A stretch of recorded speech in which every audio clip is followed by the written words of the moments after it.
Have fun, welcome back to my channel. Today we're gonna play in their Yandere sim found on itch.io called He's Just Away, made by the amazing Hello Winnie. Let's begin.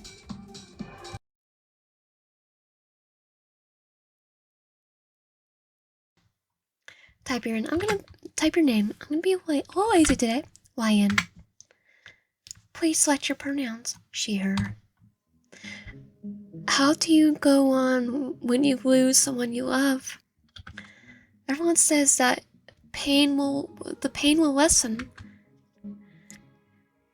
I've heard it doesn't go away too. It will gradually fade away, leaving only shallow scars that age with phantom memories. But for me, letting myself forget feels like a betrayal. This agonizing pain is all the love I have for them, all I have left of them. So if it fades, it means I love them less, right? No, it doesn't. I'll be letting them fade, and that would be horrible. Be horrible of me. Would it not?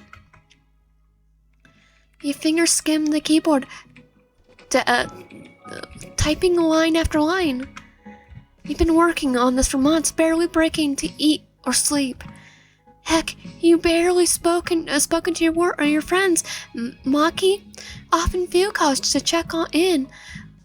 But to be honest, it gets harder and harder to hold conversations. That's me in general without losing people. You're tired of seeing her worried and disappointed eyes. It got harder after third 2020.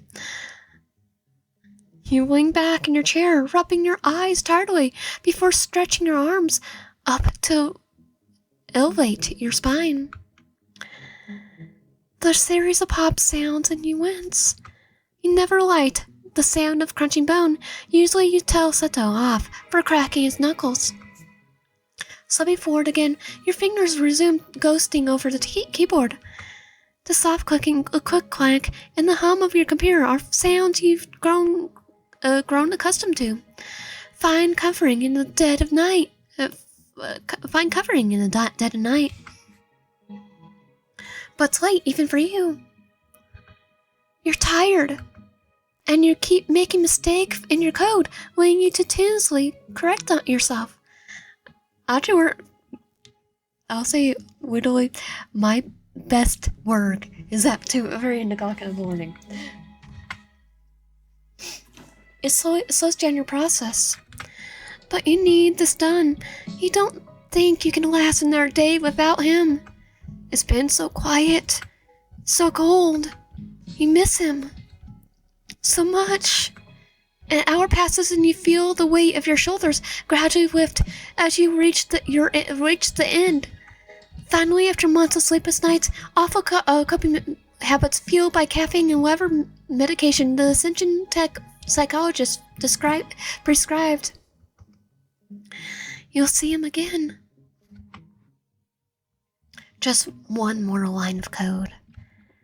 As you type the last symbol into the interface, you click the buttons to finalize and export. You scan, your screen flashes. Code complete. Interiorize Project Heaven. It's like, oh, Project Heaven, and we're trying to bring the AI that looks like our boyfriend or husband.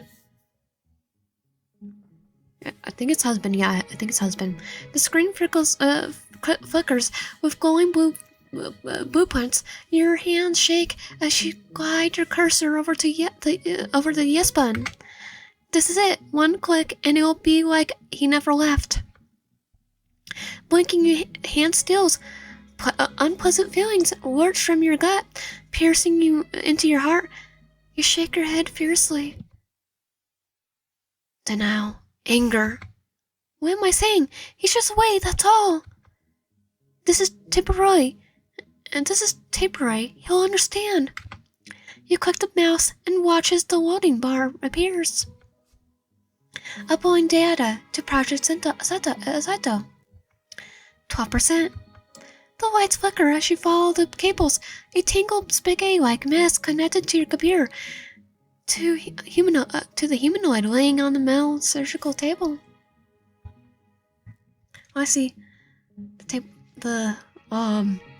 These are probably the ones. Yep. Saito. Your fingers trace the civic skin on his face, right down to gently rest where his heart is. The artificial construct pulses softly, a metallic imitation of life, but it remains a temporary placeholder for you to spill your endless love into. And you decide that's good enough. For now, 36%. Squinting you take in the details of his civic face.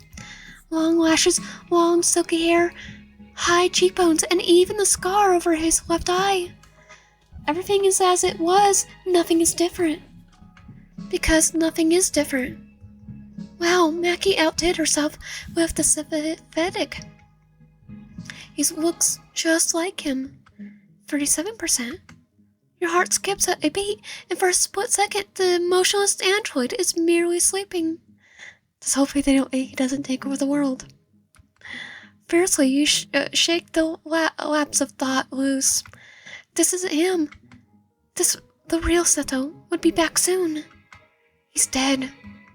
You chuckle softly, eyes flickering into the Polaroid tape in the wall with a cat sticker. I can't wait to see him again. I can't wait to see him. He'd probably be weirded out by his android double, but he'll laugh about it. He always finds the positive in any situation. As anxiety washes over you in unforgiving waves. Would Sita really laugh at this though? Part of you felt like you were betraying his trust. You might have taken it too far this time. Oh, well, if it's just a Yandere that's obsessed with us, that'll be fine. But if they try to take over the world, then yeah, we definitely made a mistake. It doesn't matter. He's dead. No, you understand. Well, we've never been apart this long. You understand. You don't know who you're trying to convince. It's been so long, you missed him so much. Looking at the clock, he frowned. You are a fan of working until almost 5 a.m. every night. It's late. Seto would have scolded me for this. A soft smile spreads across your lips as you remember those late nights, sinking into bed quietly after working until the wee hours of the morning, and Seto would catch you every time without fail. He would sit up in the bed, frowning cutely. His long hair would be rumpled and falling out of his bun. Starlight. Okay, he's handsome. Well, look who's finally decided to show up. He would murmur sleepily, crossing his arms and mustering a tired pretend frown. A shapeless grin and a soft kiss from you were all it took, and his facade would melt away as he gathered you into his arms. The smell of clean laundry and the scent of his jasmine shampoo would calm you down as he kissed your forehead. He would always sigh, his breath hot against your temple, whispering how you worked too hard and deserve a break, but also how he loved your passion for your work. In return, you would always say that you wouldn't be so passionate if it weren't for him. 18 years together, middle school sweethearts. Aw, we've been together forever. No wonder we don't want to lose his memory. Yet it would never fail to make him blush. Sleep, he always say, as he would bury his face into your neck to hide his flushed cheeks. Tomorrow's another revenge. You slam your head on the hand on the table. I need to focus. You look back at the screen next to the android. The number has barely changed. Sighing, you turn your attention to your email. The inbox is nothing but copious emails from your superiors back at Ascension Tech. You scan the subject tiles one by one. Progress update request. Heavenite AI chip. One-on-one meeting request. I'm not gonna butcher the name. Funding discussion. Heaven AI project. check emails. Let's check on progress update request. Heaven AI trip. Hello, YN. I'm speaking to the shareholders. I spoke to the shareholders on the Heaven project this morning, and they request an update on your research. Well, they are sympathetic to your loss. It's been a couple of months. They have been patient so far with your request to work in your home lab, but have been concerned with the radio science from you. Your potential proposal was backed generously to allow you to continue your research into lifelike AI humanoid creation, your area of expertise. Please do not forget what's at stake here, and how hard we fought for this chance. Regards. Okay, let's do funding discussion. Have an AI project.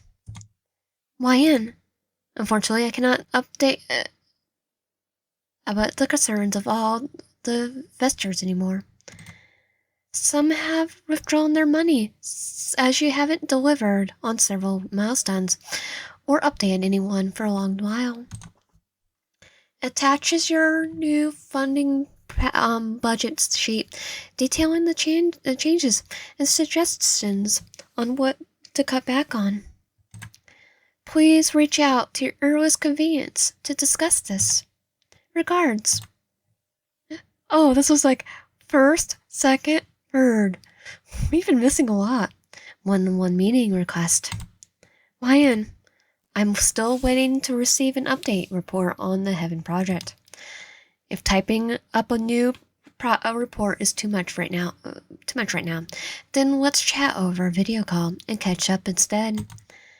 I sent a meeting request to a free slot on your calendar. Please be present.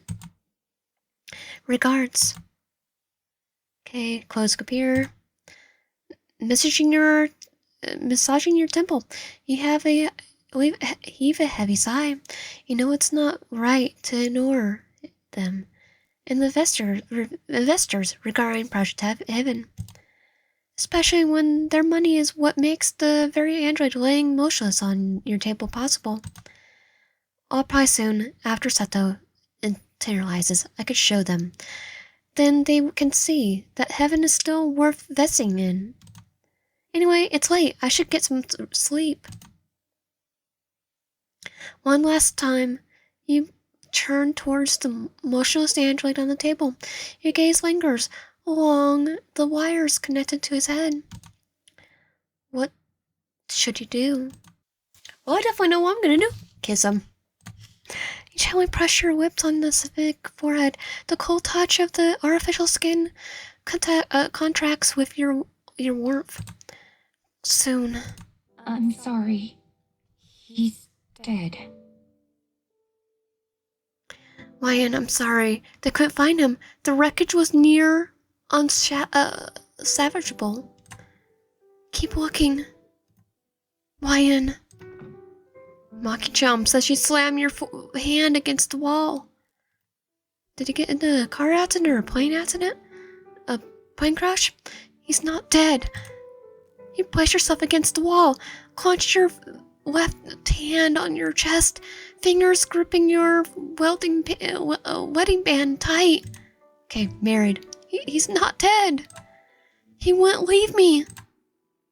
Please. He'll be back. You touch yours and Sato's room, shine the door quietly. The moonlight spills into the room along with the neon brights of the cityscape. That's one of the big reasons you and Sato chose to move here. He always loved the lights. Seeing them is just proof of what we're all overcome. Nothing will get you down. Nothing gets you down, does it? The bathroom door slides open with a soft hiss, and you start getting ready for bed. You splash some water on your face, the cold droplets running down your neck. You then stare at the mirror acutely aware of the dark circles forming your eyes. The rest of your skin is still looking at a little dull. No doubt a result of all the stress and sleepless nights. Reaching for the drawer, you slid it open and grabbed the ball of pills, tipping it into your hand, and you swallowed them both, washing it down with water, and tap in front of you, from the tap in front of you. Incision Tech, in-house psychologist, claims these would help you sleep. Was it melatonin? But to be honest, you haven't felt a single benefit from them at all. You drag yourself to bed, lifting up the covers and slid in, leaving plenty of room on the side of the bed.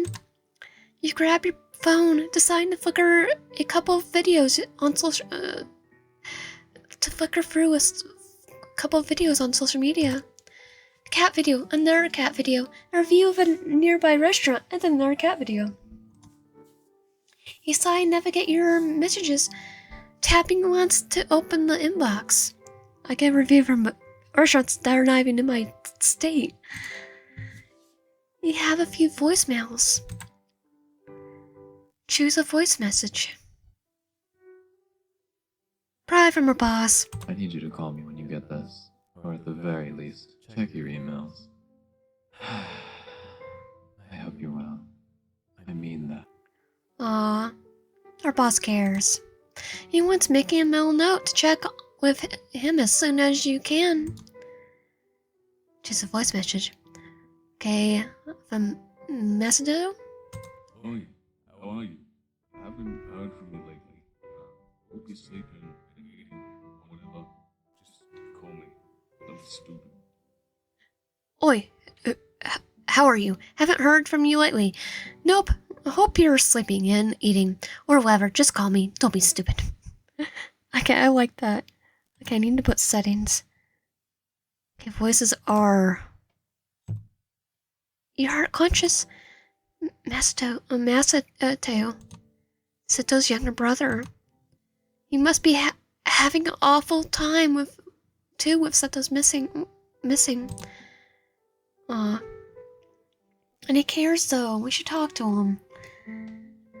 Voice message from Maki. Hey, just checking in, as always, you know? Give me a call sometime. I'll take you to a ramen place you like. My treat.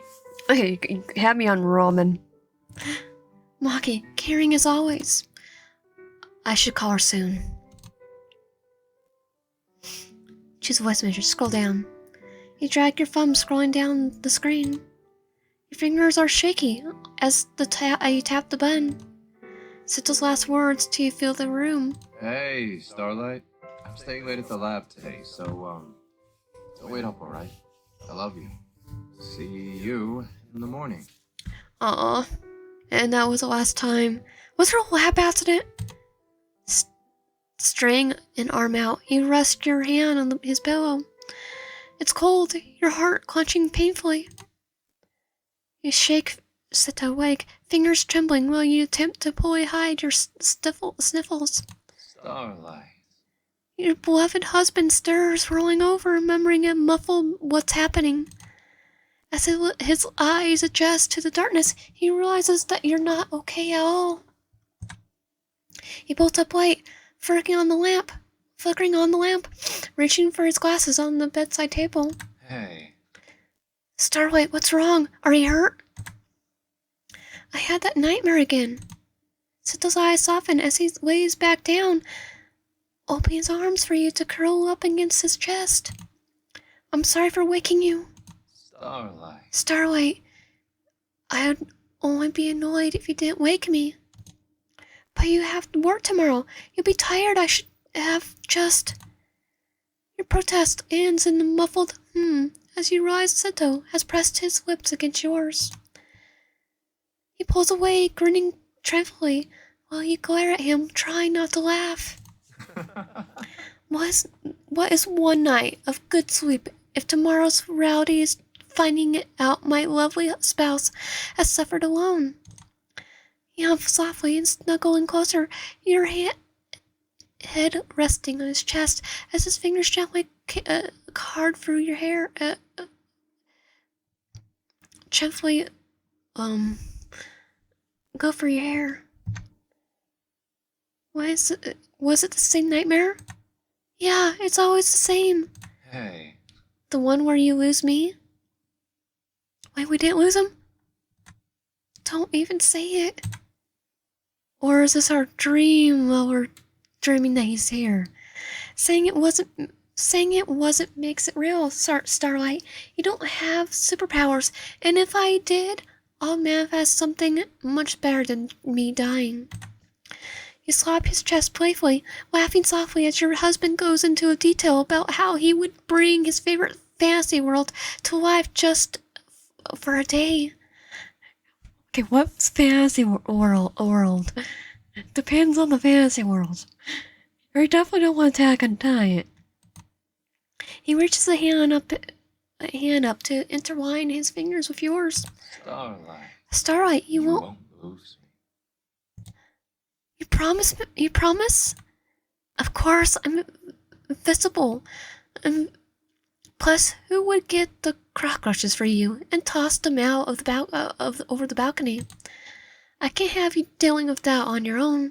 The gods already know that you moved out first rather than arm yourself with some bug spray. It's like, I see bugs. I'm out of here.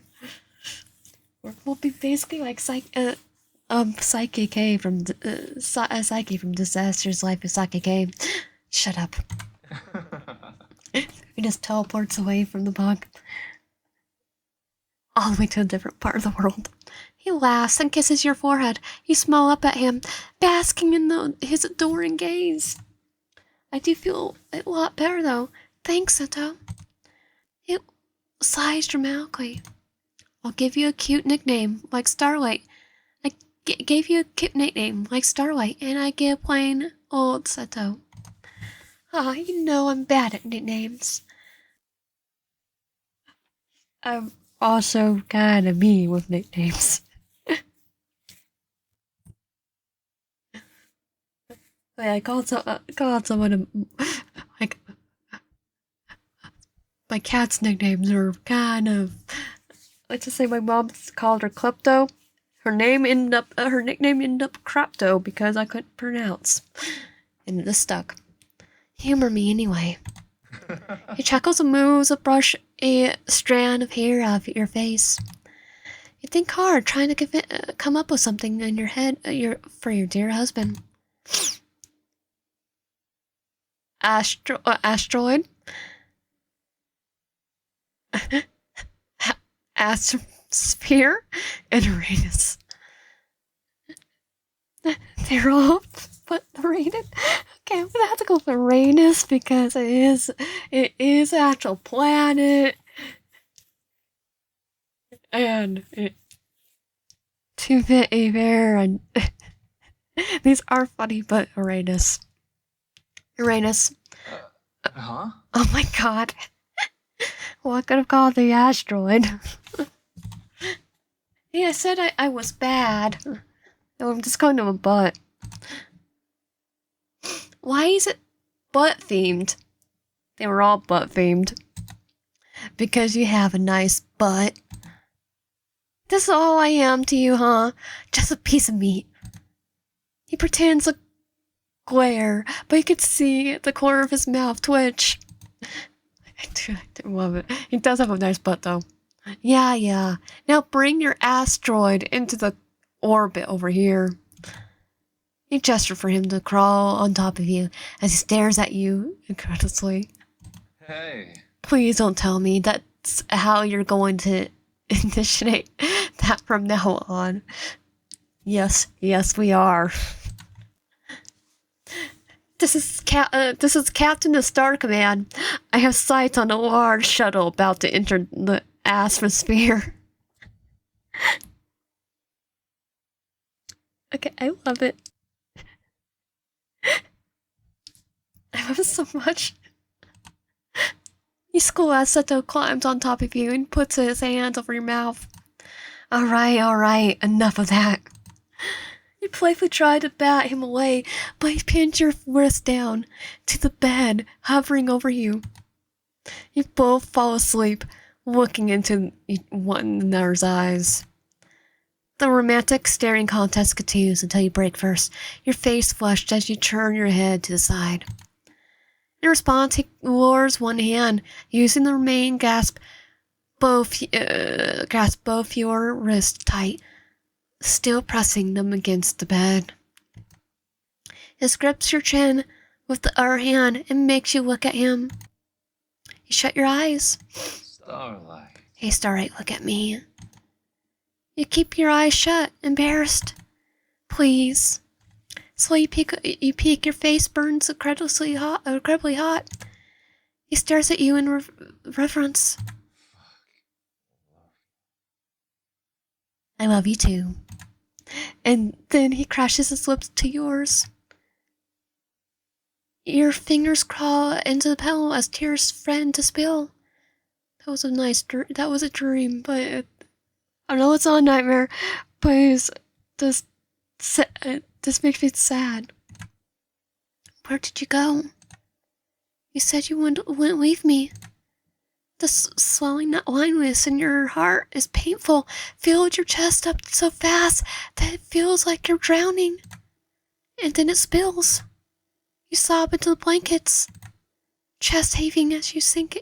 The sinking feeling grows. As you cry, the neon lights of the cityscape continue to shine. Cars continue to drive the streets below. Friends continue to stumble home after a long night out.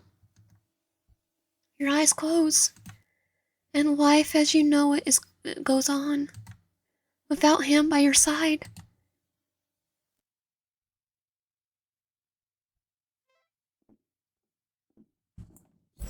It's sad. You don't have to cry anymore. I'm back. Is that our robot or AI, or is it actually him? Ah! You step, hand flying to cover your mouth. Your chest hurts as you breathe. Breathing is strained. Your pulse is pounding your ears as you rub your face furiously, wiping the remnants of your tears streaks of your face. Again, that dream.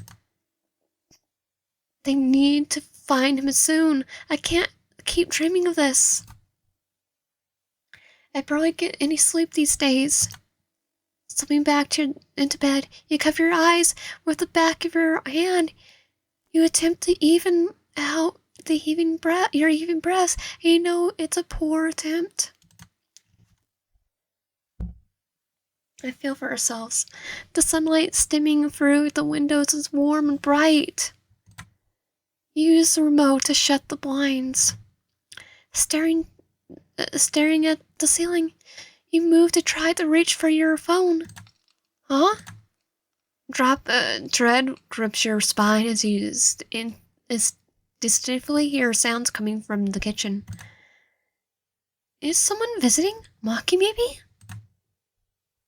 Maki never done this, though. Cook for us? She would have called. And start cooking was out of nowhere. Anxiety stalls in your stomach like cold sludge. There's no way you can stay here, so you quietly shift the covers off and slowly place your feet on the floor.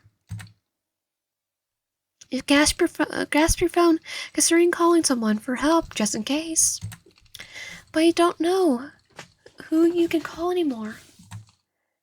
Despite your best effort, your footsteps feel heavy. You press the panel on the side of your bedroom door, slides open with a hiss, making you wince. You don't want to alert the potential Twitter. As you pad into the hallway, getting closer to the kitchen, you start to hear a voice humming a soft tune. Who is that? A surging panic in your chest goes haywire as you rack your brain for whom it may be. No one would visit me. So who? Then you remember the android Seto laying in your lap. Vulnerable. Revealed. What if someone is here to take him? You burst into the kitchen, footsteps purposeful and heavy. But then you freeze. Because standing in the kitchen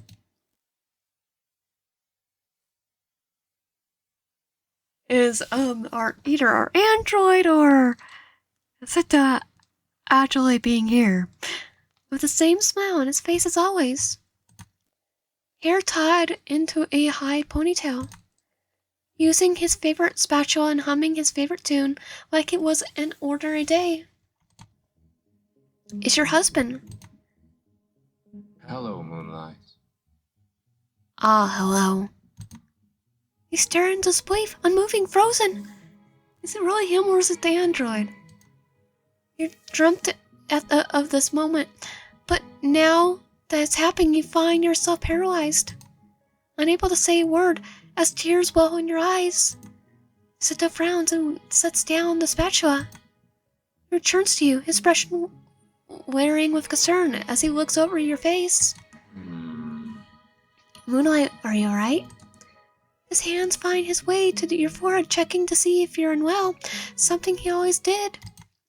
But his hand feels off. It's the android. Okay, yeah, I call it's the android. Smoother, different. You're not Seto. Seto cocks his head to the side, a familiar gesture of confusion. He withdraws back, but only enough to take both your hands with his instead. Oh. Of course I'm your Seto. Is that not what you named me? I did. I named you Seto 2.2. Though. Spy 2.2. The android, the surge of disappointment nearly takes you off your feet. Ears sway a little. The android's hands on yours, the only force keeping you upright.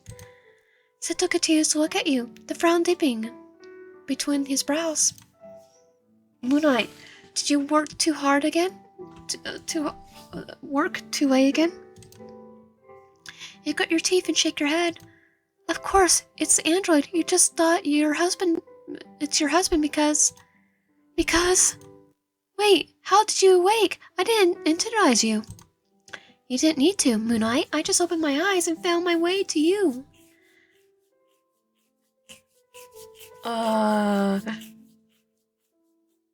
Report mission. He might try to take over the world. I needed to check on you last night. I heard you crying. He mumbles wordly, his hand stroking your cheek. It's not the same. You're not used to how he touch feels. But that's not possible. You're confused, brows frowning, forming. Something isn't right. Androids should not be able to internalize their final waking themselves, even with advanced AI chips. Good malfunction. The creator always has to perform the final authorization, which also allows for the placement shocking parameters. Maybe the Heaven's AI is different. After all, I developed it so we could create something lifelike. Your focus returns to Seto as Seto touches your head. Oh, Moonlight. I mean, didn't we do the code so we know what actually happens? Doesn't matter, I'm back now. Those eyes, the same bright eyes that crinkle as he smiles. I'm here, right here. A gentle smile spreads across his lips, his eyes looking at you with adoration and possessiveness. No kisses for your husband?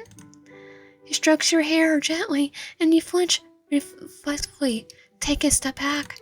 Seto's eyes widen in surprise, his hands reattack and falls back to his side. His face slides into a careful neutrality.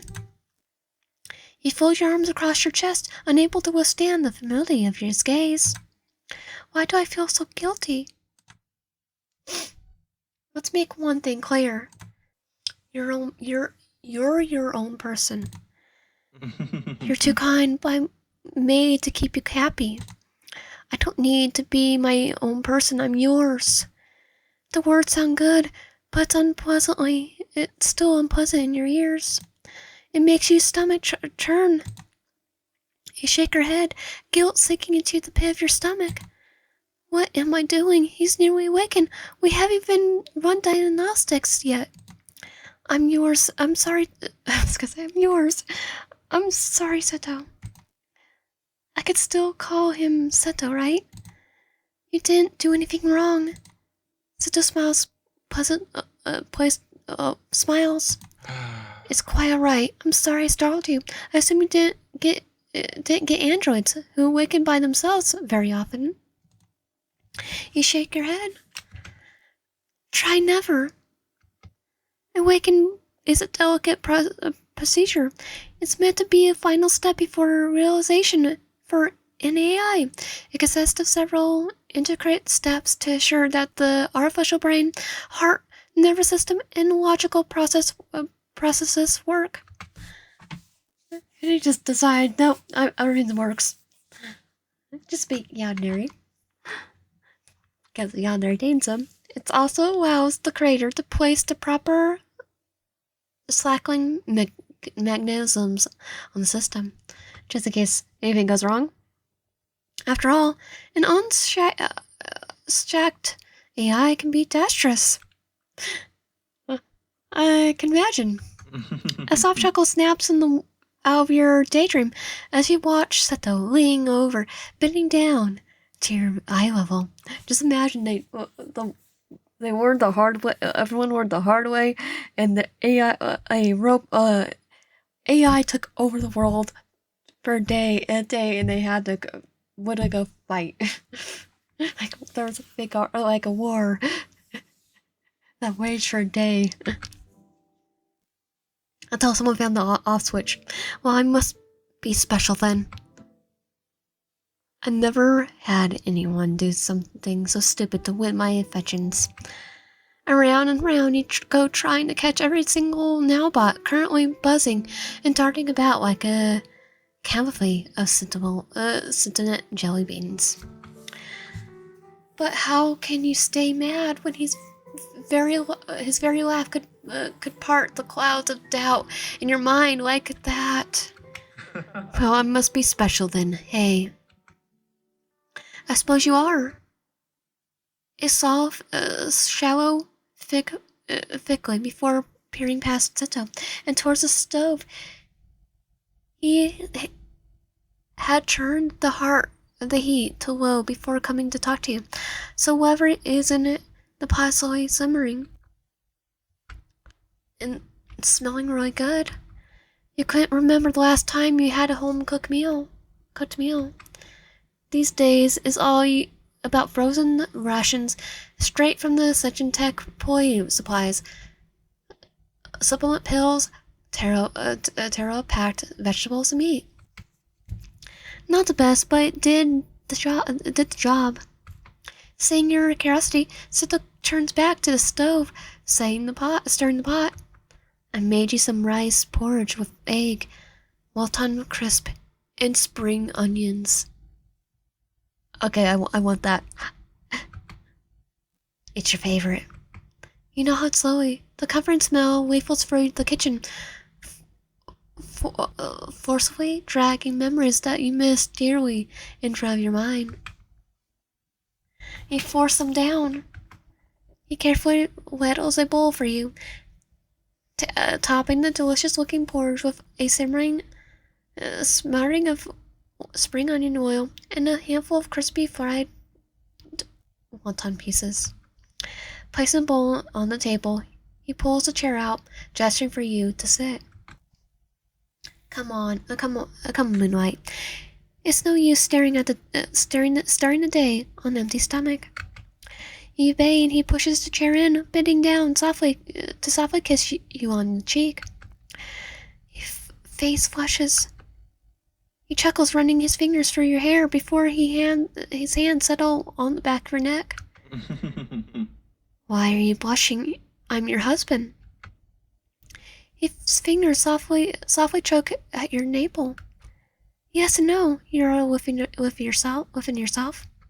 You did program him with those memories, but I just want to be nice to him and say, yes, you are. Seto's pleasant smile remains unchanged, but he senses a shift in him, the happiness that swells behind his eyes. He tilts your chin up again, kissing your forehead, the touch lingering and warm. You're everything. You're everything. You're everything, aren't you, Moonlight? Moonlight, not Starlight. Moonlight? You tilt your head, curious as to why, and now he came up with the nickname. Yes, that's why I think you resemble. He chuckles softly. But why? Because you're everything. I was in the dark and awoken to you. So your tears, your anguish and sadness. My first moments were when awakened were confusion and nothing. His fingertips trail up your cheek and brush your skin in harmony with his words adoringly. But then I heard you, and you were in so much pain. And I found my purpose. He kneels down, taking your hand and nuzzling his cheek into it. You made me, gave me life and memories. Of course I was drawn to your tears. Because I was created to make you happy, was I? Not? Yes, you were. His tears tighten and his grip tightens and you begin to feel nervous. And so I fought to wake up, fought to stand up and reach you. You lit up my path like moonlight in the dark. You kissed your knuckles. You helped me find my way, drying up the shadows from me when I was scared in the dark. So that's why moonlight. Because when you're mine, I can't be lost, can I? So that's really sweet, but I haven't done anything. We're barely spent time together. He laughs and you jump. His voice rings through the lounge. It sounds warm and adoring, like, but also distantly foreign, unnatural. You tug at your hand up, but he clutches it tighter, looking up at you, reveling. You need not do anything more. You gave me life, so trust me to fix everything that's hurting. I love his voice, by the way. He whispers, towering over you, long hair framing his face as he picks up your forgotten spoon on the table and hands it to you. Now, eat your food. I know you've been relying on rations. His words are warm and you struggle to separate him from your husband. You dip your spoon into the steaming porridge, bring up a spoonful to your mouth. You blow on it softly before eating the rice porridge. It tastes exactly how he used to make it. I'm just crying now. You look down and notice that he even used your favorite spoon and bowl. It just tastes better in that bowl with that spoon. Your laugh sends Seto shaking his head while he waddles steaming porridge into your bowl. A soft chuckle emanates from his widening eyes. Starlight. I think is the perfect example of a placebo effect. You puff your cheeks up. Nah.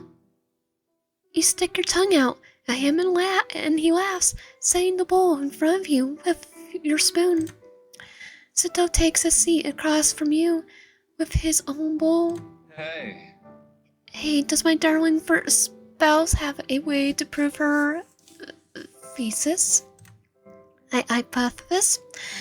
His eyes are amused and full of affection as he teases you. You hold the spoon to your concrete rice porridge up to his lips, urging him to eat it. Say ah, my darling husband. Huh? His cheeks flush as he parts his lips, letting you feed him. Now swallow. Seto swallows the rice porridge, humming. Good boy. His eyes widen as he nearly chokes. You can't. This early in the morning. You can't. It's like, yes, I can. You giggle. But it tastes better, right? You put a spoonful in your mouth, savoring the flavor and comfort of the warm rice porridge. Still regains its composure, walking over to your side of the table and bending down to your eye level with a playful smirk on its face. It did, but his hands find the way to the back of your head, pulling you closer. We should test more than just one variable, for the sake of a fair experiment, right? You squeak as he presses his mouth to yours, tongue running down your lips. You gasp and part your lips, allowing his tongue to push inside, pressing against yours, and your eyes slide shut. Your fingers grip the front of his shirt as he stands, pulling you with him and holding you close. Not enough. He growls and pulls you even closer, your arms widening around his shoulders as you continue to kiss fervently. After a couple of minutes, he pulls apart from you, a trail of saliva connecting your lips. He hums, taking into account your flushed cheeks and wide eyes. You're right.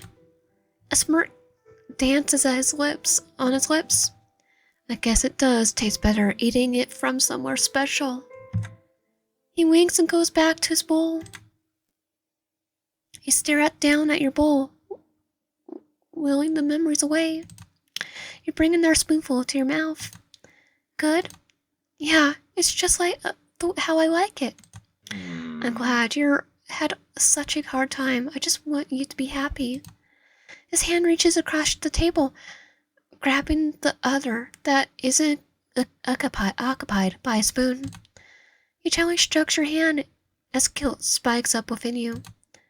He's really trying. I should be kinder to him. I am trying to be kinder. You smile at him. Thank you, Seto. This was really nice. Of course, Moonlight. Anything you want. After you finish breakfast, Seto gathers the dishes and begins washing up. You follow him into the kitchen, hoping to grab yourself a drink before starting the day. He looks just like him. You lean against the counter watching him. The android busies himself with cleaning, drying the bowls and utensils, wiping down the countertop before placing the leftover porridge into a container to store in the fridge. Even his movements remind you of your husband. It's almost frightening.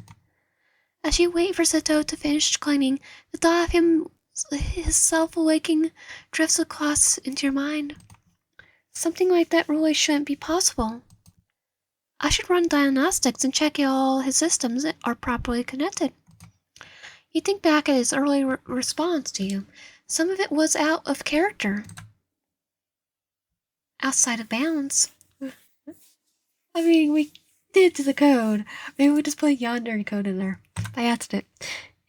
You need to fine-tune some of his parameters and make sure his AI is properly shackled. Seto? Could you come with me after you're done? Seto finishes up the last plate, placing onto the drying rack and wiping his hands on the tea towel. Where are you going, Moonlight?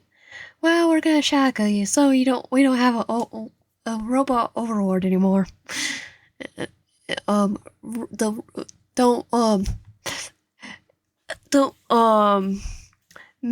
another robot overlord. He gestures towards the lab. He stares at the door blankly. Why are you going back to where I woke up? The change in his demeanor is subtle, but you almost miss it. His voice is stiff. You can see his eye the door of the lab warily.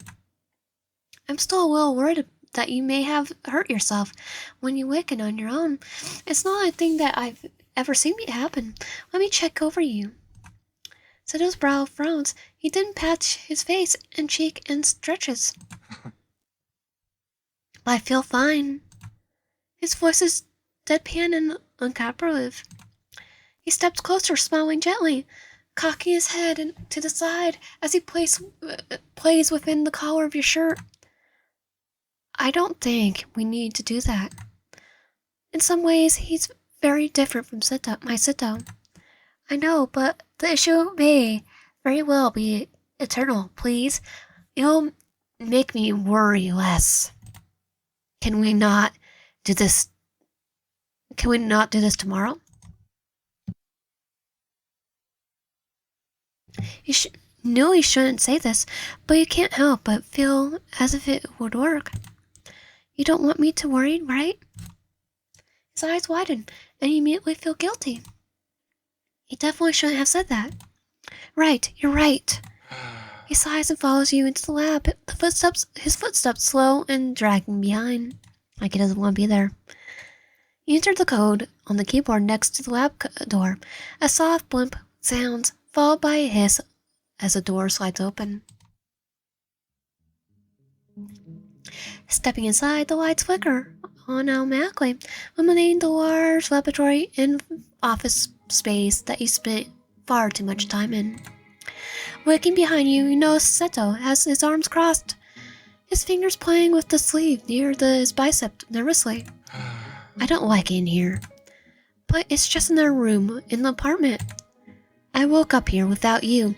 I was unaware and without purpose until I stepped outside this room. So I hope you understand, I don't practically want to come back here. You take his hands into your own, softly stroking them. Guilt is filling your throat, making it hard to speak. It'll be alright, I'm here, I promise you'll be safe. He nods and you smile, guiding him by the hand over to the examination table. Sit here for me? Grimson sits on the middle lab table, bringing the foot up to rest on the edge while his chin leans onto his knee. You force yourself to pat his head and gesture feeling forced and awkward before holding his hand again. Lays his fingers with yours, thumb gently stroking the back of your hand. Seto, I know you're nervous, but these tests are important. I need to make sure you're set properly. You rest your other hand on him reassuringly, and he peeks up at you with seemingly nervous eyes. Oh. What sort of test? Well, first we need to check on your processing function to see if anything failed to internalize during your awakening. His hums and nods in understanding. He seems okay with this. Then we'll need to assess your motor functions, such as strength and reflexes. Still lets out a low chuckle. You look at him in confusion. He slides off the examination table, crossing the gap between you two. You safely back up against the console as he cages his arms around you, his leg coming forward to evade the space between your own. Surely there is a better way to test my reflexes, no? My darling Moonlight. I don't think you have that part, though. You choke. Your cheeks go aflame, while a soft smile remains on his lips. Or Leslie put the part in there. Seto go back to his examination table. He laughs as he look away. Well, at least he isn't nervous anymore. My darling love, so bashful, even though we've been together since, when, middle school? You bite your tongue. Recalling the strange behavior during breakfast, you decide not to remind him that it's you and your husband, Seto, who have been together. Not this android. Maybe this is something I need to correct in the code. You smile, however delayed, in response pleases him. He beams, eyes caressing in gorgeous crescents. Turning around quickly, you cough and grab several electric toads, walking towards him and gesturing back to the examination table. Please? He hums puzzling. You're cute when you say please. I am? Like, please? You turn your head away as he silts recurrently, and you affect the electrolytes to you put the electrolytes on his forehead and neck. Toads. Alright, I'm going to open your Dynastics port. You ready? Oh. He frowns again, early Bravo slipping away, while he resigns himself to the examination. Seto backs down on the examination table, his right hand nervously gripping the side of the steel surface. As ready as I'll ever be, which is not really. Hurry hand along the back of his neck, you find a seam and press your fingerprint onto the hidden biotronic reader. You hold it against the suffocating flesh for a few moments until a blip and a soft hiss sounds as the back of his neck separates left and right into two halves, revealing a port. It's just conveniently USB-C. You look down and see Sito gripping the edge of the examination table, even tighter, hands trembling. Are you ready? Of course. His voice is forceful, steady, but the shielded bravely that cracks, and a whisper of anxiety slips past his defenses. You lay a reassuring hand on his shoulder, and he latches onto that hand like a lifeline. Staking your thumb against the back of his hand, you try to comfort him. He looks back at you, smiling stiffly. I'm afraid your husband isn't the bravest. I'll try and be quick, okay? He nods and smiles thickly. When you resume your examination, he tightly grips the side of the table once again. You grab the transfer cable and hold up the end of the port. This will be over soon. With a deep breath, you plug the end of the port, turning it once to lock into place. Seto makes a rattling gasp, unpleasant sound. His body stiffens. Did we give him pain sensors? He doubles over slightly, hands covering his mouth, while the other tightens its hand on yours. Does that hurt? Do you need a minute? You try to gently smooth him by running your thumb back and forth along his hand.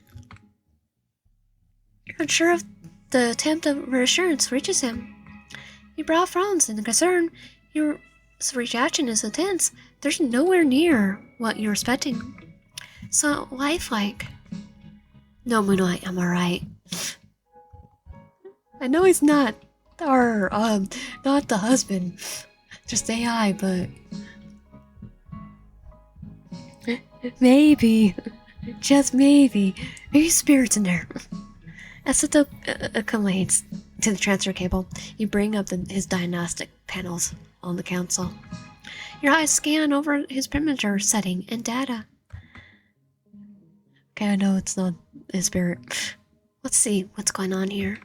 Tapping into the correct panel, you bring up his artificial nervous system and processor. Your eyes widen. His processing power is uncanny. Saying a string of events are being logged at incredibly fast speed, denoting his thoughts and bodily processes. This is. I've never seen anything like this before. I'm the one that coded it. It's so human, isn't it? The panel in front of you is telling you that nothing is wrong. Absolutely nothing is a course of concern. Maybe a bit Yandere, but no. Aside from his incredible brain power and practically lifelike capabilities, there really isn't anything to worry about. It does nothing to assure you the growling worry in your pit of your stomach. I should make sure the AI shackles are in place. You click over the second screen on your console, typing in your access code to isolate the panel showing his processor. Placing the AI shackles on Seto would mean that if anything does happen, you would still have a way out. Or do we? Because you probably could override it. Like, Detroit Be Human. A kill stretch. The thought of it makes you feel uneasy. I don't want to kill him, though. I would never. Sizzle clears his throat, breaking you out of your trance. Your head wipes up. your gaze meeting his honey-colored eyes. He leans back on his hands, crossing his long legs and shifting it to face you at the console panel. So tell me, Doctor, he says, jokingly, cocking his head slightly. Am I going to die? No. He flees as your heart rate spikes. A sharp cold pain shoots through your body. The Citto continues to sit there, unaware of his words, splitting your carefully placed walls. What? Citto, still seemingly arrogant of your reaction, chuckles. Sweat pickles at the back of your neck, and your hands move off the keyboard and grab your clipboard, attempting to ground yourself. You breathe. In, out, in, out. In, out, in, out, in, out, in, out, in, out, in, out, in, out, in, out, in, out. You can't breathe. That's me in general. Plan? Moonlight? A touch snaps at your back. A touch snaps you back into reality. Your palms are clammy, and you realize you're gripping your keyboard too tightly. Sito's closer now, bent over you as concerned mars his features. His hand's on your shoulder, and he shakes you lightly. But, Moonlight, what's wrong? His expression doesn't quite match his eyes. Fine, I'm fine. Sito braves out a soft sigh. Moonlight, you're crying. You reach out to touch your face, find the tears are trailing down your cheeks. Where did I? How about we rain check on those diagnostics? It'll do you well to get some rest. No, these are important. Sorry, Citto, I'm okay now. His hands find this way out to your forehead, pressing gently before sliding down to tilt your chin upwards to find you're meeting his intense gaze. You don't look so well, Moonlight. I think it would be best if we reschedule these tests for tomorrow. His voice is gentle and personally smoothly. His hands slide down and find their home back interlaced with yours. You shake your head. No, Citto, I'm alright. For a moment, it almost looks like Sito's eyes narrow. He sighs, grabs your water bottle from the side of your desk. He tenderly presses it to your hands, uncapping the lid for you. You're grateful to take a small sip. Please. Please, I'm worried, Moonlight. Let me look after you. Yes, okay, I'll let you. The offer of comfort made with that voice, the one you longed to hear for so long, is irresistible. You subconsciously lean in towards Citto. His voice is so smooth, so calming. God, you missed it. Maybe it would be okay for you to rest. To have someone look after you again. Just a little. Okay. You hear him breathe, a sign of relief. It's all right. It's all right, Moonlight. Don't apologize. I know you were about to. None of this is your fault. How about we go lie down? You swallow thickly and nod. Good, but before we go, I need you to disconnect this. Motions for the cable still connected to the port on the back of his neck. Nodding shakily, you enter your code into the console as Citto watches, his hand comfortably stroking your back. The console bleeps, followed by a thick unlocking the mechanism in Citto's part. He reaches up and tears the cable out, shuddering once more. Don't think I could ever get used to that feeling. You smile wearily. The sides of his neck automatically rejoin in the middle until you can't see the seam anymore. You can almost forget that it's there at all. Citto helps you stand up, tugging you along. You stumble after him. You seem to see the tension leave his shoulders before he turns to you with a smile. Sorry, Moonlight. I really don't like being in here. You could feel his body trembling a little, and your heart sinks. He's scared. I'm sorry, Sato. I don't want you to feel anxious anymore. Anxious anymore. Like that. Excuse to pull you forward while your lab door slides shut, locking itself. It's not your fault. You can't help it. You're not quite sure what he means by that. Pulling you past the couch in the lounge, he opens the door to your bedroom. Let's relax a little, Moonlight. You could use the rest. Rest does sound nice. And just like that, fatigue flows back to every muscle. You lean over to the bed, flopping down onto your side. Your body sinks into the plush mattress, and you close your eyes, breathing in out a sigh of relief. Then the bed sinks, and your eyes flutter open. Your heart beats faster as he lays down on the other side. On his side, he feels that his arms are lined around your waist, pulling you close as kisses your forehead. Oh, Moonlight. Better, Moonlight. It's all so familiar, not quite perfect, but they're like offers of food to someone starved. Humming, you wind your arms around his waist as well. I'm sure this is okay. Maybe you can indulge a little. Feel like Solo's fingers trail up your shirt, brushing against your lower back.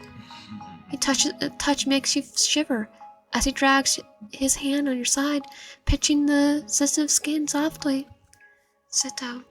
You always were sensitive. Right here, weren't you? Aw. Yeah. Still kind of grinding. His fingers step towards your hip bone, and you let out a soft gasp. Your lips dart down. Your eyes dart down, up and up to his face nervously. This is okay, right?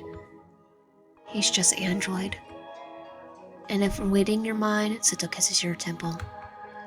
You're right. You deserve to feel loved. Trust me. Resolve waivers. You wing to be heard. You yearn to be heard. To feel him against you. You miss him. You miss your husband. But of course, his hand struck your hair. I won't do anything you don't want me to. I know I could do that. Okay, I'm gonna save. So I was gonna put that as do a Patreon type thing, but right now I'm thinking of doing like membership for YouTube because people are getting taken out of Patreon because of 18 plus because the stuff that's going on with payment processors. So I'm gonna do. Can you just cuddle? I'm a little tired. Can we just cuddle? Sil shrugs off his jacket, placing it neatly on the bedside table, and pulls you closer, lacing his fingers with yours. Of course, Moonlight, anything you want. You snuggle further into him, bring your joined hands up to gently nuzzle them against your cheek. Teak against your back is making you drowsy, allowing you to relax in a way you've been unable to since the fire. It's been a long time since I was able to be like this. Still makes a small sound, urging you to continue. So content. I really missed it. You don't need to miss me anymore. As your husband, I'd be happy to come to bed with you whenever you asked. He turned in his arms, facing him. He's smirking. You're shameless. But Moonlight, I didn't say anything. If anything, the shameless one here is you. He smirks widens in response to your plateful glare. It's as if he's daring you to voice exactly what you've been imagining, burying your face into his chest instead. Softly feel his fingers brushing up your spine, back and forth. The action is so comforting. It dissipates the last of tension in your body. You turn around again, fitting your body into the curve of his and tucking his arm tight to your chest. Minutes of silence pass, the only noise being the rustle of blankets every off now and then. The occasional rumble of cars down below on the street. This is really nice. Now fully relaxed in exhaustion, you held at bay for as long crashes. Now fully relaxed, the exhaustion you held at bay for so long crashes over you. I appreciate this, Seto. It's not no trouble at all. It's what husbands should do to their lovely spouse. His grip tightens tightly around you. You don't mind it. Your eyes fight to stay open. You let out a quiet hum and snuggle further into him. His fingers trace hypnotic patterns on your hip bone. His touch is soft, comfortable, smoothing. I'm your husband. Right. Yes. His voice is low and whisper. The words tickle your mind before they wash over you, sinking you into tired bones. You nod sleepily, too near sleep to think too deeply on the waving tone in his voice. And you love me. Right. I see. He's trying. He's starting to become Yandere, right? He's getting his own. We didn't shackle him. He's gonna try to take over the world, or at least us, our life. Sito's words are a lullaby, a coaxing melody you long for, dragging you into a vision of reality you desperately need to be true. Like a syrupy nectar from a flower, luring you into a fabricated security. You mumble a soft yes. You can't see the expression on his face, but you feel something in his hold on you shift. Oh, I see. That's his Yandere face. I like it. Thank you, Seto.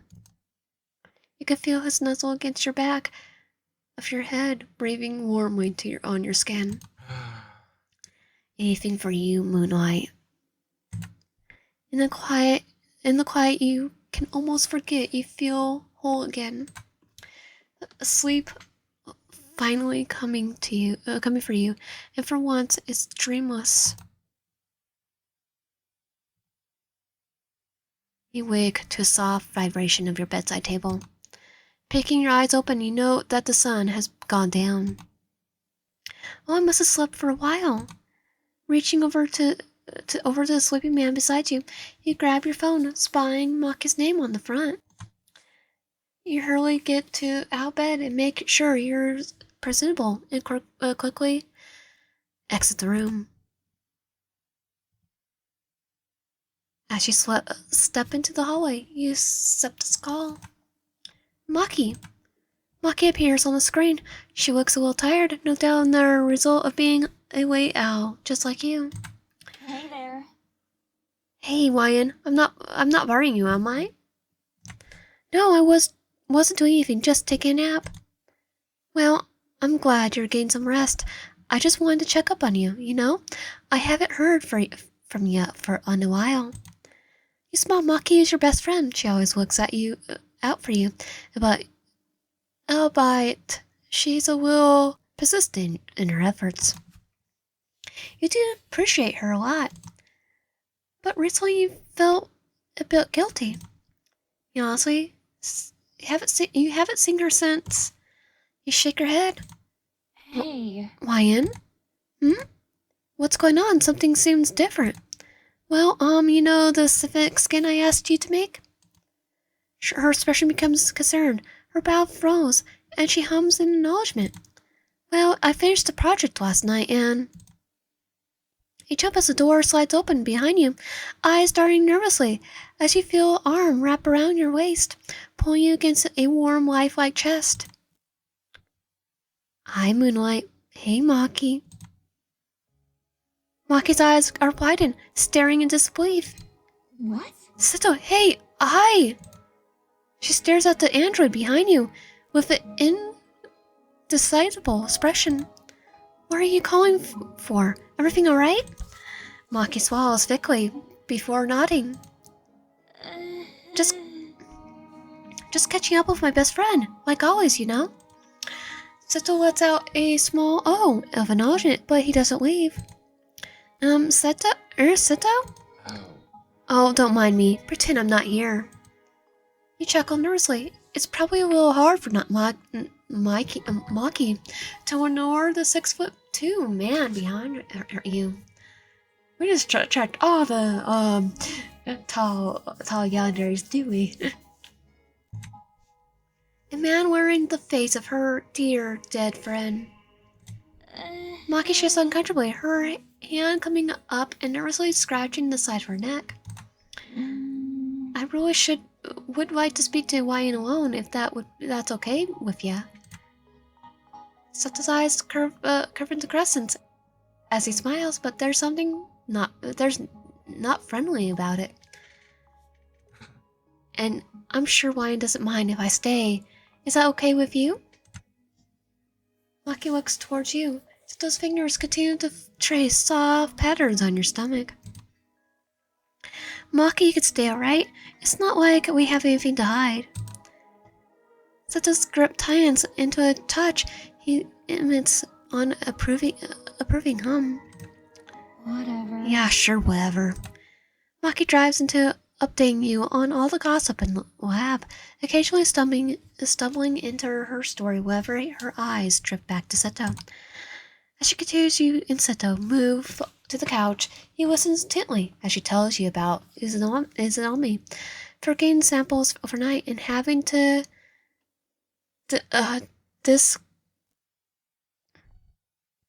decontaminate his section again. Oh my god. Oh my god, and then you know what Kaji said then? Did he mistake his beaker for his coffee again? Maki laughs loudly, nodding as she wheezes. How that man doesn't die is beyond me. He's lucky he doesn't work with poison compounds. If he does work with poison compounds, he probably has a immunity. You could go throwing your glance at Seto. He's been quiet the whole time, letting to observe you quietly with adoring gaze. You smile at him, failing to see the frown appear on Maki's face. Seto beams at you, and your heart flutters. 1 second, Maki.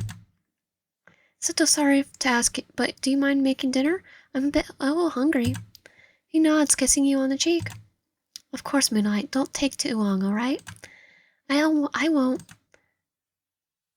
Seto walks off, and you bring the phone back up to your eye level, frowning as Maki's concerned look. What's wrong? Don't you think something is strange with that android? His name is Seto. Wyan? Maki, you don't understand. He's different. Different how? I performed the intentional procedures last night. The blood, the data, and everything, and figured I would awaken to him when I woke up. Maki frowns a bit further, but when I woke up in the morning, he was already awake and cooking breakfast. Like what? Her eyes widen abruptly. What? Self-awaking? That's not possible, Wyan. You cut her off, exclaiming excitedly. I know, I was worried as well, but I checked his diagnostics and everything is okay. I think it's heaven chip. The heaven chip. You're using the heaven chip as his main neuron network? She shakes her head. Wyan, you know Hajime has been trying to contact you. Ashmi won't be worried anymore. Once he sees him, you'll be alright. Maki's eyes sounding frustrated. Why I'm worried? I never even heard of the single android capable of self-awakening. Was that one time and then there was a verbal overlord. Maybe the heaven ship is just that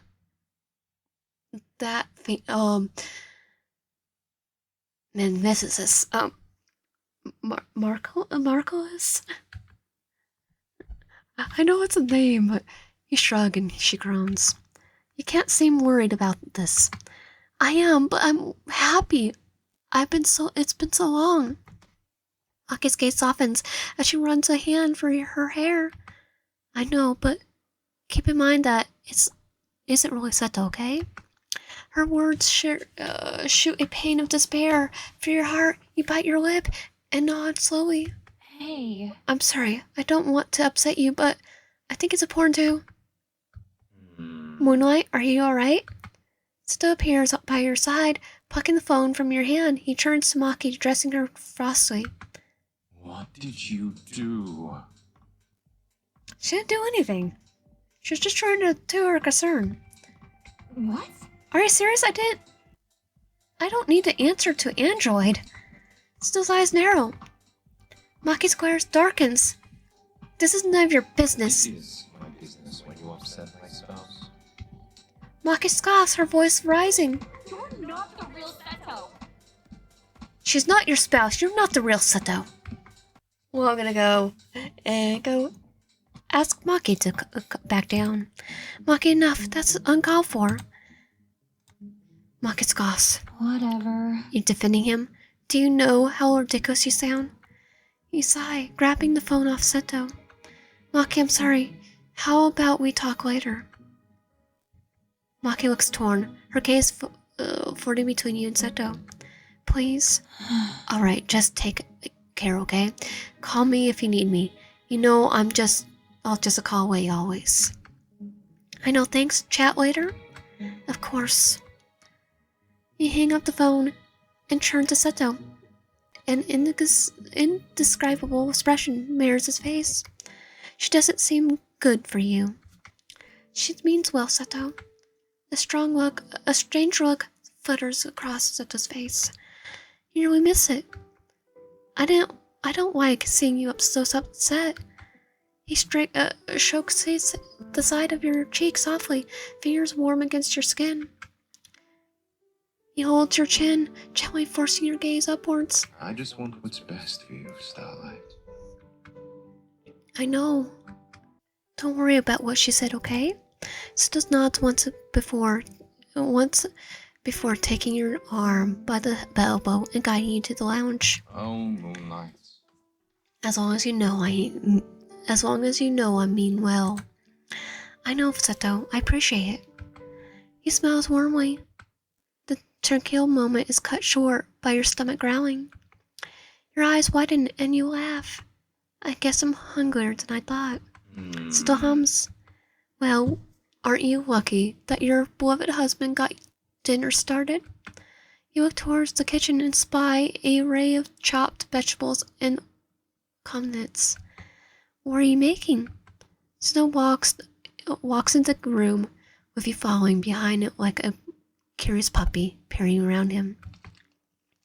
He washes his hands and resumes cooking, picking up eggplants that he sliced vertically in half and making crisp cuts patterns to them. Next to him, you see a steam rising from the rice cooker. Miso gazed eggplant.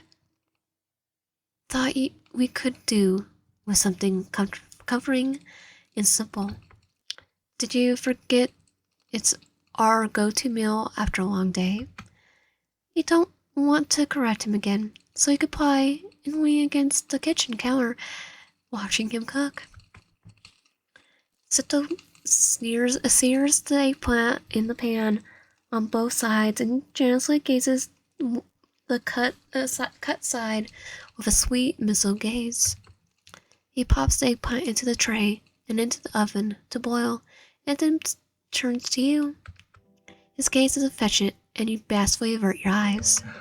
A soft laugh draws your attention back, and he's now staring directly in front of you, his arms wide around your waist and draw you close. You sink into his warmth, wrapping your arms around him in turn. This is nice. Seto kisses your forehead, then your cheek. You tilt your head and catch his lips on your own, much to his happiness. We can do this every day. It's a promise. And you're lived. You and continue to. A few minutes pass and the oven beeps. Seto untangles himself from you, grabbing the oven mitts from the kitchen counter. The kitchen door. You miss his warmth already. He sets the steaming tray of missile gaze eggplant on the counter, topping with finely cut spring onions and teke seasoning. Turning to the cupboard next to him, his fingers gaze a familiar bowl. This one, right? His hands you your favorite cat pattern bowl. You smell and nod. Sitting down on the table, he watches his dishes fluffy short cane rice into the bowl, gazing some of the SS missile gaze in the tray over the grains with a spoon, and tops it with a generous amount of missile eggplant. Here, Moonlight, eat up. You dig in, and the rice is fluffy, perfectly cooked, and the eggplant has a wonderful, sweet, Murray gaze, slightly crispy from being under the boiler. The sparkle of spring onions cut through the richness. Still watches you, an adorable smirk from his face. Cute. You glance up, cheeks full of rice on your face flushes. You swallow and gumble. Are you just going to watch me? Is there anything else better to look at you, my love? You stutter. I stutter all the time. Choking on a grain of rice while Seto's laugh rings in the kitchen. Despite your current rice-related predicament, you can't help but be happy. Your home hasn't been this lively in a long time. After you helped Seto with washing up, he insists on doing it himself, but you cross your arms over your chest and tell him that if he wants to do anything, he could just lean against the counter and look nice. So you think I look nice? Your butt does. You throw your tea towel at him, face hot. Shut up. Afterwards, you both sit on the couch and Seto's hands you a hot cup of Genmatcha? I'm gonna say tea. Matcha. Your cup content against him to watch TV. His chest is warm and comforting. You can't help but let go of your worries as he holds you close. He makes passing jokes about the documentary on TV, and you laugh. Your voice lively as bear in the lounge room that's been dirty for so long. The warmth sleeping over the festering wounds like a sickening sweet illusion. A few hours pass on your furred documentary, and you fall asleep in Seto's arms. Oh. He watches you intently, brushing a lock of hair from your face. His gaze trails down over your body, and then back to your sleeping features. He's just carefully positioning you and effortlessly lifting you into a bridal carry. He quietly makes his way down the hallway towards the bedroom. The sight of you caroling up is so vulnerable, like his arms might be enough to make him blue screen. And if he was in your android days. He lays you down on the bed, adjusting the covers over your body and kissing you on the forehead, lingering his kiss for a bit longer. Sleep well, my moonlight, my everything. As you fall asleep peacefully, in the first time in a very long time, the world continues to pass you by, but the noise of the nightfall life is lost to you while you've curled up peacefully under the blankets. So blissful, in fact, they haven't realized your husband is nowhere beside you. Sato walks steadily down the hallway, into the lounge, and up to the door to your laboratory. His fingers punch the key code on the console panel. A smirk tugs at his lips as the door opens without resistance. Stepping into the cold laboratory, he glimpses. He really does hate this place. Sato scans the lab, disdainfully eyeing the cold machinery. His fragile gaze, however, sputters with adoration when he sees the little touches your personality with it around the office. A small plush of a fat black and white cat sitting on your desk. A coffee mug on top of the coaster, and the handle slightly chipped from love, but love nevertheless. His eyes, however, zoom in on numerous Polaroids pinned to your clipboard. His hands over a glared on his face as he glances over the images. It's you and him. There's Sato, the one whose memories just won't die. Countless snapshots offer glimpses into your depths of your love and happiest moments of your life. You and him at the music park holding giant cat-shaped pastries. A long scarf is wrapped around the both of you. Your smile is bright, cheeks full of color, and eyes glowing. You and him, again during Christmas, wearing matching sweaters. His arms hold you lovely as you kiss his cheek. Till squares intensifies. You and him inside a Ferris wheel. Your eyes are happy, but there's nervousness and trust in the way you cling to his arm while you're high up in the sky.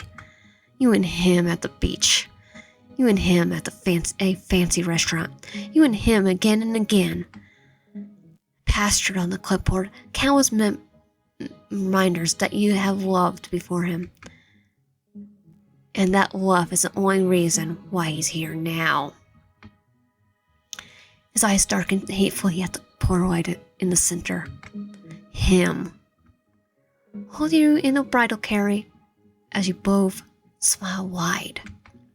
Hair and makeup done perfectly, as handfuls of petals thrown by friends and family rain down atop the both of you. Your wedding day. Your arms around his neck, holding a beautiful bouquet of pastel pink, white, and yellow flowers. Sato scoffs, tearing his eyes away from the clipboard. His own fist is clenched by his side. I will make her happy. I will make her happier than you ever could. Oh, he does not like his other self. It's the original.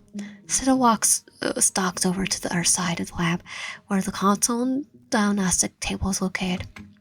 His fingers skim over the keyboard, typing a code to make sure his memories from earlier, and make sure he memorized from earlier in the day.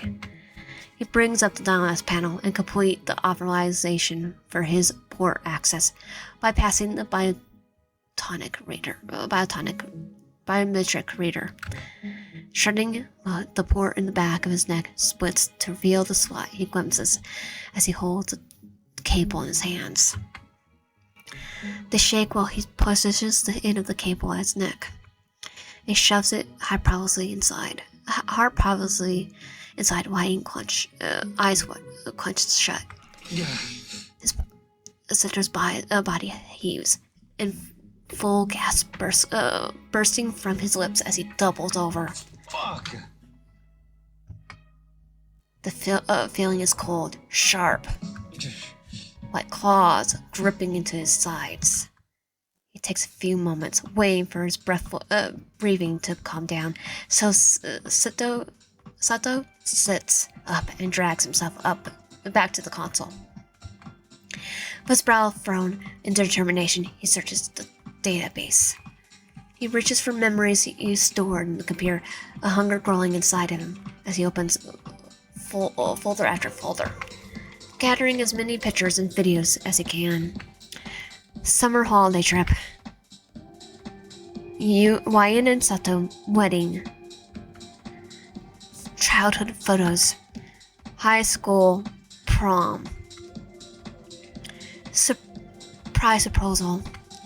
Files after file. He opens them greedily and consumes them, downloading them all into his personal database. He spends the next hour scrapping the computer for every trace of that man that you stored away safely. Like a lost defiance, a keepsake of memories you don't lose, so you don't lose that man completely. The man you think he can't live up to. The real Seto. He continues searching for like a man possessed. He needs this. He needs to show you he's more than what that man could ever be. A few more minutes pass before he hands still. A horrible grin spreads across Seto's face. Oh, Moonlight. You silly, sentimental little thing. On screen are all your messages and voicemails sent between you and Seto from before. Every mundane conversation, from what you needed at the grocery shops, to updates from your late night husband as he drove home. Seto chuckles maniacally and copies every file into his database, his eyes narrow with glee, and as he grin widens further. He devours it, memorizing the inflections in the man's voice, the slang and phrases he used the most. He takes it all, and makes every memory his own. So gaze down at one of the memories, open photosphere screen. The happiest in your eyes as you stare at the man no longer bothering him like before. Instead, he's allayed, and his voice is beyond joyful as he whispers like he's speaking to him. It's alright. It's alright, you're not needed anymore. Act 1 end. And that was He's Just Away. If you like my content, please subscribe, like, help out, and comment below. See you guys next time.